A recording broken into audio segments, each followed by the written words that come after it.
Dahil pa rin sa matinding init, bumababa na ang produksyon ng walis tambo sa Mansalay sa Oriental Mindoro. Nakabuhayan ng maraming residente doon. Sila naman ang nakatanggap ng tulong sa Operation Bayanihan ng GMA Kapuso Foundation. Tiger grass ang ginagamit ni Ernie sa paggawa ng walis tambo. Pero dahil sa matinding init, takaw grass fire ang pangunahin niyang pinagkukunan ng pangkabuhayan. Ito yung pwede pang gawing walis tambo kasi maganda pa siya, berde pa siya, at mahaba yung kanyang uhay. Ito naman yung kabila, dahil sa sobrang tindi ng init, nagkulot siya, ito yung nare-reject ito.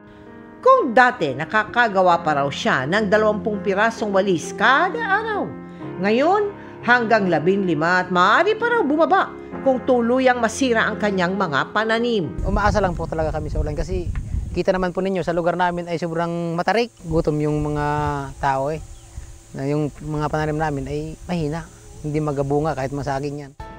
Kaya sa pagpapatuloy ng Operation Bayanihan ng GMA Kapuso Foundation, nagtungo naman tayo sa bayan ng Mansalay, Oriental Mindoro para maghatid ng food packs at hygiene kit sa 4,000 individual. Nagbigay rin tayo ng pagkain at vitamins sa 100 bata.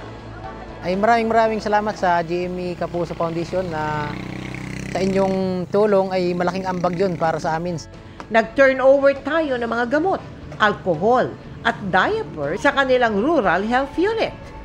Sa mga nais mag-donate, maaari po kayo magdeposito sa aming mga bank account o magpadala sa Cebuana Luwalier.